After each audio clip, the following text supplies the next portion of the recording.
Central board class 10th physics national book foundation unit number 10 है heat capacity and modes of heat transfer. उसके MCQ solve करते हैं, उसके बाद numerical solve करेंगे। तो सबसे पहला एमसीक्यू है why is water used in radiator for automobile as coolant. ठीक है, गाड़ियों को ठंडा करने के लिए रेडिएटर में वाटर को पानी को ही क्यों यूज करते हैं? तो इसका ऑप्शन जो है सी इज करेक्ट है। It has a largest specific heat, तो इसका ऑप्शन जो है C is correct. which of the following situation is based example of a conduction। तो इनमें से कौन सा एग्जांपल है जो कंडक्शन है, हीट ट्रांसफर किस मेथड के थ्रू होती है, उसका एग्जांपल हमें बताना है। तो इसका ऑप्शन है ए इज करेक्ट है। A metal spoon become hot when placed in boiling water. तो एक गर्म हो जाता है मेटेलिक स्पून, तो जो गर्म होता है उस प्रोसीजर को कहते हैं कंडक्शन।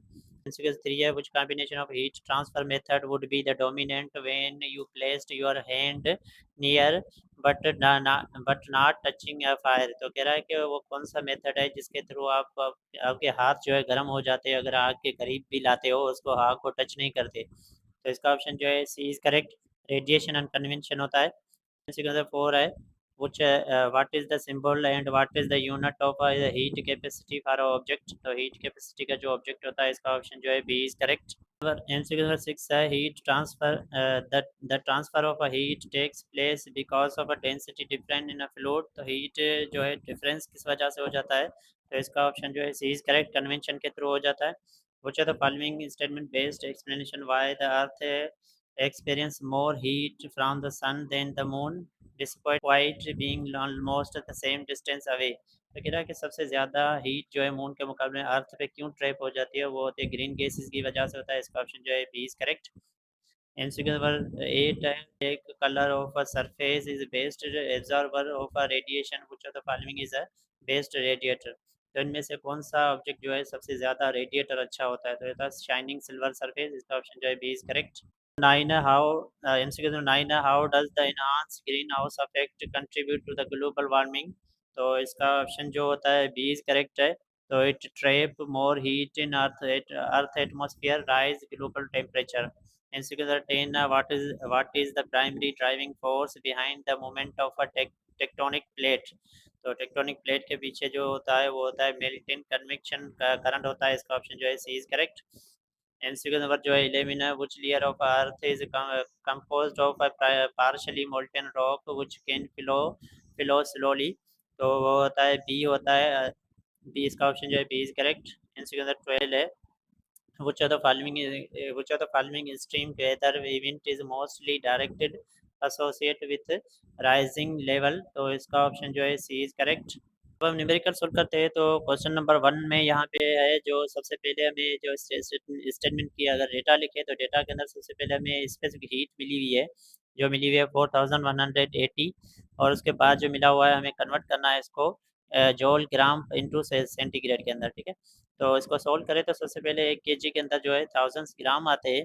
तो हमें सबसे पहले यह क्या है कि यहाँ पे क्या करना है, इस केजी को जो है ग्राम के अंदर कन्वर्ट करना है। तो छोटे यूनिट से बड़े यूनिट से छोटे यूनिट में कन्वर्ट कर रहे हैं तो क्या करेंगे, डिवाइड कर देंगे।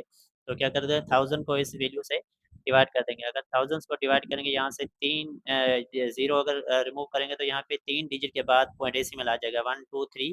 तो यहाँ पे डेसिमल आ जाएगा, हो जाएगी 4.180 जॉल इंटू पर ग्राम इंटू सेंटीग्रेड। ठीक है, तो ये आ गई हमारे पास रिजल्ट।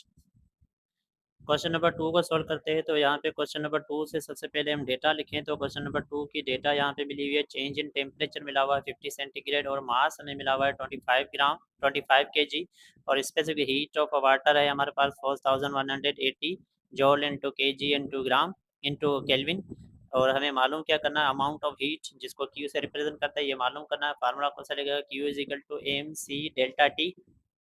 तो सबसे पहले इसी फार्मूले के अंदर डेटा पुट करके सॉल्व करते हैं, सोल्यूशन करते हैं। क्यू हमें मालूम करना है, मास हमारे पास मिला हुआ है 25 मल्टीप्लाई बाय सी हमारे पास है 4180 multiply by change in temperature कितना है 50। मल्टीप्लाई करते हैं 25 multiply by 25 multiply by 4180 multiply by 50।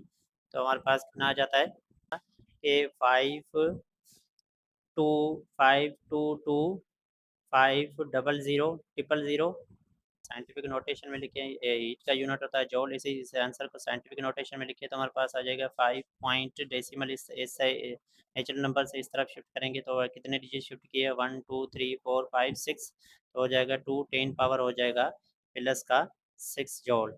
और प्लस का 6 जॉल इक्विवेलेंट होता है जो 10 पावर प्लस 6 को मेगा कहते हैं, ठीक है। तो 10 पावर 6 जो होता है इक्विवेलेंट होता है मेगा जिसको कहते हैं, और रिप्रेजेंट करते हैं एम से, तो इसको आंसर इस तरह से भी लिख सकते हैं 5.2 एम जॉल, ठीक है, मेगा जॉल। तो ये आ गया हमारे पास रिजल्ट।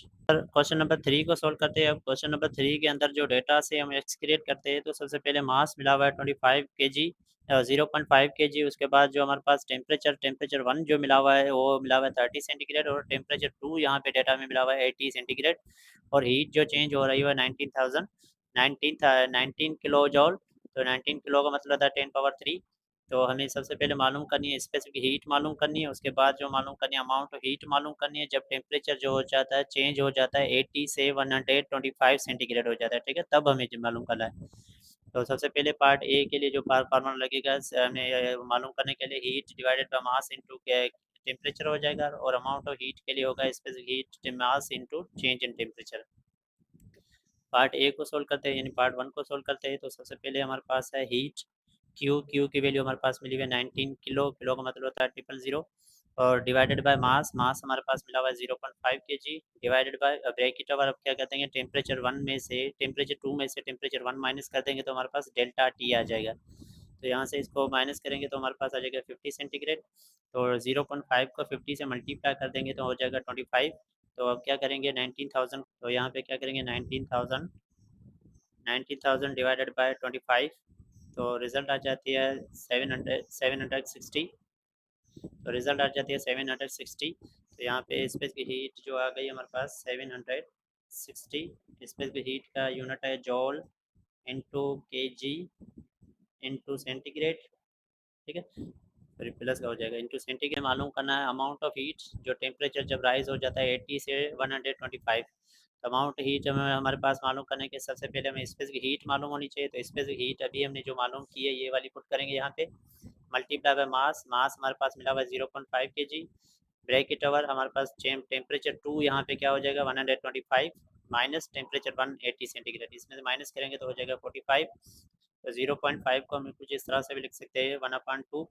तो 2 का टेबल इस पे 1 टाइम, 2 का टेबल इस पे 380 टाइम, और मल्टीप्लाई कर देंगे 45 से। 380 को मल्टीप्लाई कर देते हैं 45 से, तो आंसर आ जाता है कितना 17100। हीट का यूनिट होता है जॉल। इसको साइंटिफिक नोटेशन में भी कुछ इस तरह से भी लिख सकते हैं 17.1 10 पावर कितना हो जाता है 3 जॉल। और 3 को हम किलो में भी लिख सकते हैं, 3 को हम किलो में भी लिख सकते हैं, तो हो जाएगा 770.1 किलो जॉल। तो ये आ गई हमारे पास अमाउंट ऑफ हीट इतनी होगी। रिव्यू कर लेते हैं। तो क्वेश्चन नंबर 3 उसकी डेटा के बाद रुका है, फार्मूला सोल्यूशन किया, ये आगे पार्ट ए की रिजल्ट, ये पार्ट बी की रिजल्ट। क्वेश्चन नंबर 4 सॉल्व करते हैं। तो क्वेश्चन नंबर 4 में डेटा हम लिखें तो डेटा एक्सक्रिएट करते हैं। सबसे पहले जो यहाँ पे मिला हुआ है वॉल्यूम ऑफ वाटर, तो वॉल्यूम ऑफ वाटर मिला हुआ है 5 kg।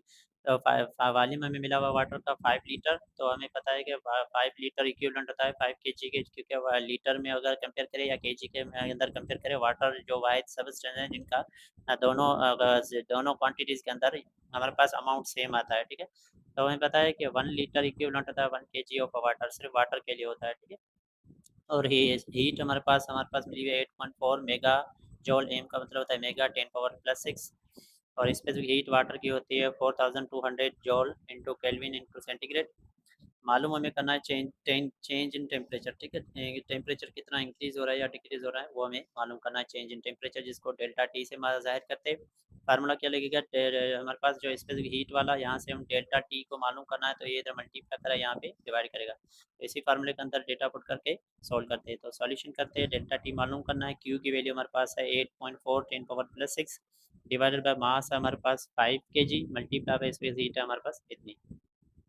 तो सबसे पहले 5 को इससे मल्टीप्लाई करेंगे, हो जाएगा हो जाएगा हमारे पास 21,000 हो जाएगा।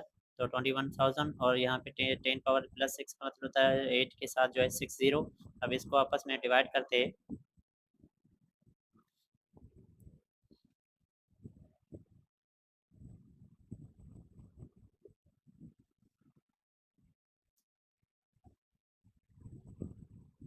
इसको अब यहाँ से 3 ज़ीरो कैंसिल हो जाएंगे, यहाँ से 3 ज़ीरो कैंसिल हो जाएंगे, बाकी क्या बचा 8400 डिवाइडेड बाई 21। तो इसको डिवाइड कर लेते हैं 8400 डिवाइडेड बाई 21, तो आंसर आ जाएगा 400 सेंटीग्रेड। ठीक है, तो जो टेम्परेचर राइज होगा वो कितना होगा, 400 सेंटीग्रेड राइज होगा। रिव्यू कर लेते हैं, या था क्वेश्चन नंबर 4, उसकी डेटा के बाद रिक्वायर फार्मूला सॉल्यूशन किया, ये आ गया हमारे पास रिजल्ट। सॉल्व करते हैं तो क्वेश्चन नंबर 5 में हमारे पास डेटा, क्वेश्चन से हम डेटा को एक्सट्रैक्ट करें तो हमारे पास सबसे पहले मास 1 मिला हुआ है फॉर 100 ग्राम ऑफ वाटर। तो 100 ग्राम ऑफ वाटर का जब सेंटीग्रेड है वहाँ पे 80 सेंटीग्रेड है, और जो 200 सेंटीग्रेड जब वाटर मिक्स करते हैं 20 सेंटीग्रेड यानी ठंडा पानी को गर्म पानी के अंदर मिक्स कर रहे हैं, और वाटर की स्पेसिफिक हीट हमारे पास ग्राम के अंदर मिली हुई है, क्योंकि यहाँ पे मास ग्राम के अंदर मिला हुआ है, तो ग्राम में होती है 4.2 जॉल इंटू ग्राम अपान ग्राम इंटू सेंटीग्रेड। ठीक है, तो मालूम हमें क्या करना है कि मालूम करने के बाद हमें क्या करें कि 100 सेंटीग्रेड गर्म पानी है और 200 सेंटीग्रेड ठंडा पानी है, उसको अदर दोनों को मिक्स कर रहे हैं, तो जब इन दोनों का फाइनल जो टेम्परेचर कितना होगा, फाइनल टेम्परेचर यानी चेंज इन टेम्परेचर मालूम करना है। ज़हन नशीन कर लेना है कि हीट लॉस भी नहीं हो रही है, हीट गेन भी नहीं हो रही है, तो टोटल जो टेम्परेचर चेंज होगा वही हमें मालूम करना है। तो सबसे पहले हम क्या करेंगे, पहले हीट लॉस्ट मालूम करेंगे कि कितनी लॉस्ट हो सकती है। ठीक है, तो उसके लिए फार्मूला आता है M1 space heat minus T1, जो टेम्परेचर है हमारे पास मिला हुआ माइनस फाइनल सेंटीग्रेड, और हमारे पास हीट गेन। तो अगर हीट गेन होगी तो वो कितनी होगी, तो हमारे पास मास 2 हो जाएगा, मास 2 गेन करेगा क्योंकि यहाँ पे टेम्परेचर ज़्यादा है, ये लूज़ करेगा, ये गेन करेगा, लेकिन आपस सराउंडिंग में जो है लॉस और गेन नहीं हो रहा है। ठीक है, तो यहाँ पे फार्मूला ये हो जाएगा। ठीक है, ये दोनों फार्मूले हमारे पास आ गए। अब हम क्या करें कि heat loss is equal to heat gain, तो दोनों ही इक्वल है, यहाँ पे लॉस नहीं हो रहा है, दोनों इक्वल है, गेन भी उतना ही हो रहा है जितना लॉस हो रहा है। तो अब क्या करते हैं, यहाँ पे फार्मूला 1 इक्वेशन 1 जो है और इक्वेशन 2, इन दोनों को क्या कर लेते हैं या कंपेयर कर लेते हैं, तो यहाँ पे इन दोनों को कंपेयर किया, स्पेसिफिक हीट दोनों के वाटर है तो यहाँ से कैंसिल हो जाएगा, और हमारे पास जो है मास 1 मिला हुआ है 100 सेंटीग्रेड, टेम्परेचर 1 मिला हुआ है 80 सेंटीग्रेड, माइनस फाइनल हीट हमें मालूम करनी है इक्वल टू सेम की सेम, मास 2 मिला हुआ है 200 सेंटीग्रेड, फाइनल हीट हमें मालूम करनी है, हीट टेम्परेचर 2 कितना मिला हुआ है 20 सेंटीग्रेड। 100 को इससे मल्टीप्लाई करेंगे तो हो जाएगा 8000, 100 को इससे मल्टीप्लाई करेंगे तो हो जाएगा 100 TF, इजिकल टू 200 को मल्टीप्लाई कर देंगे 200 TF, और 200 को मल्टीप्लाई करेंगे तो 20 से तो हो जाएगा 4000 हो जाएगा। अब क्या करेंगे, ये इधर माइनस का उधर चला जाएगा, प्लस का हो जाएगा, ये इधर माइनस का 4000 यहाँ पे हो जाएगा प्लस का।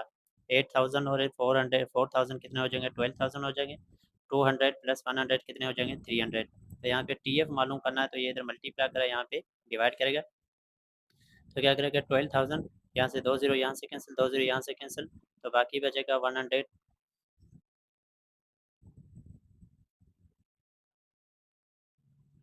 तो यहाँ पे मैं टोटल टेम्परेचर मालूम करना, 2 ज़ीरो यहाँ से कैंसिल, 2 ज़ीरो यहाँ से कैंसिल, बाकी बचा 120 डिवाइडेड बाय 3। 3 का टेबल इस पे 1 टाइम, 3 का टेबल इस पे 4 टाइम, ज़ीरो सेम का सेम, तो फाइनल टेम्परेचर बचेगा वो होगा 40 सेंटीग्रेड। तो ये आ गया हमारे पास रिजल्ट।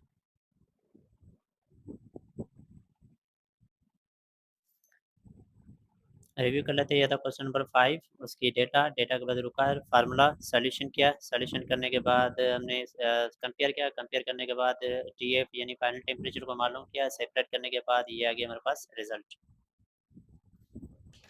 क्वेश्चन नंबर 6 को सॉल्व करते हैं, तो क्वेश्चन नंबर 6 यहाँ पे लिखा हुआ है ऊपर, इसकी डेटा को एक्सक्रीट करते हैं, तो यहाँ पे तीन सबस्टेंस है। सबसे पहला जो सबस्टेंस है हमारे पास मटेरियल है वो है सॉलिड सिलेंडर है, उसके बाद उसके अंदर ही लगा रहे कॉलीमीटर लगा रहे, और कॉलीमीटर के अंदर जो है पानी है। तो जो सॉलिड सिलेंडर है उसका मास है 200 सेंटीग्रेड, और कॉलीमीटर का खुद का जो मास है 60 ग्राम, और वाटर खुद का जो ग्राम है वो है 200 ग्राम। सॉलिड सिलेंडर का टेम्परेचर है 110 सेंटीग्रेड, और कॉलीमीटर का टेम्परेचर है 35 सेंटीग्रेड, और वाटर का सेंटीग्रेड है 20 सेंटीग्रेड। तो यहाँ पे होता है कॉलीमीटर की स्पेसिफिक हीट यहाँ पे मिली हुई है 0.9, ठीक है, और वाटर का होता है 0.2, ठीक है, ग्राम के अंदर आइए जेनरेशन कर लेना। तो यहाँ पे हमें मालूम करना है कि सॉलिड सिलेंडर की स्पेसिफिक हीट कितनी होगी। ठीक है, तो यहाँ पे हमें ये चीज़ है, टेम्परेचर दोनों का मिला हुआ है, टेम्परेचर मास तीनों सबस्टेंस का मिला हुआ है, स्पेसिफिक हीट यहाँ पे मिली हुई है। मालूम हमें करना है कि ये दोनों तीनों सब्जेक्ट अगर सॉलिड सिलेंडर के अंदर लगाएं तो उसके बाद इसकी स्पेसिफिक हीट कितनी होगी वो हमें मालूम करनी है। तो सबसे पहले हम क्या करेंगे कॉलीमीटर के अंदर तो इसके यहाँ पे क्या मालूम करेंगे, सबसे पहले अमाउंट ऑफ हीट यहाँ से मालूम करेंगे कॉलीमीटर की और वाटर की दोनों की। अगर अमाउंट ऑफ हीट मालूम हो जाएगी तो उनसे हम क्या करेंगे ऐड करके स्पेसिफिक हीट इसकी मालूम कर सकते हैं। तो सबसे पहले हम क्या करेंगे कॉली हीट मालूम करते हैं, हीट गेन कॉलीमीटर की मालूम करते हैं। तो यहाँ पे और हीट मालूम करने के लिए फार्मूला था Q is equal to M C into T. तो यहाँ पे क्या करेंगे मास हमारे पास मिला हुआ कॉलीमीटर का 60 ग्राम मल्टीप्लाई बाई इसकी हीट है 0.9। और अब क्या कर लेंगे कि टेम्परेचर जो होता है यहाँ पे ये तो जैसे पानी के अंदर लगा रहे तो 35 सेंटीग्रेड फाइनल टेम्परेचर होगा, और वाटर के लगाने के बाद हो जाएगा 20 सेंटीग्रेड। इनको सिंप्लीफाई करेंगे तो हमारे पास हीट गेन हो जाएगी, वो कितनी आ जाएगी 810 जॉल हो जाएगी। उसके बाद सेम हम क्या करेंगे हीट गेन जो मालूम करेंगे वाटर की मालूम करेंगे। तो वाटर के लिए सेम फार्मूला यहाँ पे क्या करेंगे, जो फाइनल टेम्परेचर होगा वही कॉलीमीटर का होगा, लेकिन जो टेम्परेचर 1 हो जाएगा वो वाटर का ही होगा। इसको सिंप्लीफाई करेंगे तो हमारे पास हो जाएगा 12,600 जॉल हो जाएगा। अब हमारे पास क्या हो गई कॉलीमीटर की हीट गेन भी आ गई हमारे पास, हीट अमाउंट हो गई, और वाटर की भी हीट गेन मालूम हो गई। अब हम सॉलिड के लिए अब हम सॉलिड के लिए मालूम करते हैं heat gain is equal to heat loss. दोनों की अगर कहते हैं कि हीट गेन और हीट गेन लॉस इक्वल है तो क्या करें हीट हीट गेन जो करेगा वो यहाँ पे करेगा, ये दोनों सबस्टेंस करेंगे कॉलीमीटर और वाटर ही करेगा। क्यों करेगा, क्योंकि यहाँ पे सॉलिड का जो सेंटीग्रेड टेम्परेचर कितना है सबसे ज़्यादा है, तो सबसे ज़्यादा टेम्परेचर ये लॉस करेगा, ये दोनों गेन करेंगे। तो यहाँ पे ये दोनों गेन करेंगे, तो गेन करने के बाद यहाँ पे अमाउंट कितना आया 810 से जॉल, यहाँ पे 12,600 जॉल प्लस कर देंगे तो टोटल हो जाएगा इतना। उसके बाद हीट लॉस जो करेगा वो करेगा सॉलिड, क्योंकि इसका सेंटीग्रेड ज़्यादा है। तो हीट लॉस के कहाँ पे करेगा, यहाँ पे कॉलीमीटर के अंदर करेगा। तो कॉलीमीटर का टेम्परेचर है 35 सेंटीग्रेड। तो इसको आपस में हम सिंप्लीफाई करते हैं, यहाँ से हीट स्पेसिफिक हीट मालूम करनी है तो ये इधर मल्टीप्लाई करेगा इससे, और माइनस कर देंगे तो हमारे पास हो जाएगा 15,000। अब हमें स्पेसिफिक हीट मालूम करनी है तो 15,000 यहाँ पे मल्टीप्लाई करा है तो इससे डिवाइड करेगा, तो इसको आपस में हम डिवाइड कर लेते हैं 13410 डिवाइड कर लेते हैं 1500। तो यहाँ पे कितना हो जाता है 0.89। तो रिजल्ट हमारे पास स्पेसिफिक हीट कितनी आ जाएगी सॉलिड की, वो हो जाएगी 0.89 जॉल पर ग्राम इंटू सेंटीग्रेड हो जाएगा। कर लेते हैं, ये था क्वेश्चन नंबर 6, उसकी डेटा के बाद रुका फार्मूला सॉल्यूशन किया, सॉल्यूशन करने के बाद कंपेयर किया, कंपेयर करने के बाद ये आ गया हमारे पास रिजल्ट। क्वेश्चन नंबर 7 को सॉल्व करते हैं। तो क्वेश्चन नंबर 7 की डेटा को एक्सप्लेन करें तो यहाँ पे सबसे पहले इनिशियल टेम्परेचर से मिला हुआ है 50 सेंटीग्रेड और फाइनल टेम्परेचर मिला हुआ है 450 सेंटीग्रेड। मास हमारे पास मिला हुआ है 5 ग्राम 5 kg। मास हमारे पास मिला हुआ है 3 kg। मास हमारे पास मिला हुआ है 3 kg, और स्पेसिफिक हीट होती है यहाँ पे जो सबस्टेंस की मिली हुई है 460 जॉल इंटू के जी इंटू सेंटीग्रेड। तो मालूम हमें क्या करना है अमाउंट ऑफ हीट मालूम करनी है। तो अमाउंट ऑफ हीट मालूम करने के लिए फार्मूला था Q is equal to M specific heat minus final temperature into initial temperature. तो यहाँ पे हमारे पास मास कितना मिला हुआ है 3 kg multiply by specific heat हमारे पास मिली हुई है 460 माइनस फाइनल टेम्परेचर है 450 माइनस 50। तो यहाँ पे सबसे पहले माइनस कर देंगे 450 में से 50 माइनस कर देंगे तो हो जाएगा 400। तो इनको आपस में मल्टीप्लाई कर लेते हैं, यानी 3 मल्टीप्लाई बाय 460 मल्टीप्लाई बाय 400। तो हमारे पास कितना हो जाएगा 5522। रिजल्ट कितनी आ जाएगी 552000। और हीट का यूनिट होता है जॉल। इसको अगर साइंटिफिक नोटेशन में लिखें तो ये भी हमारे पास रिजल्ट है। अगर साइंटिफिक नोटेशन में लिखें तो रिजल्ट है, इसको मजीद सॉल्व करें तो यहाँ पे जीरो देकर यहाँ पे डेसिमल देंगे, तो डेसिमल देकर यहाँ से शिफ्ट कर रहे हैं तो कितने डिजिट शिफ्ट किए 1 2 3 4 5 6। तो यहाँ पे हो जाएगा 10 पावर 6। 10 पावर 6 को मेगा से लिखा जाता है। तो ये आ गया हमारे पास फाइनल रिजल्ट। रिव्यू कर लेते हैं, क्वेश्चन नंबर 7 उसकी डेटा के बाद रुका फार्मूला सोल्यूशन किया, ये आ गया हमारे पास रिजल्ट।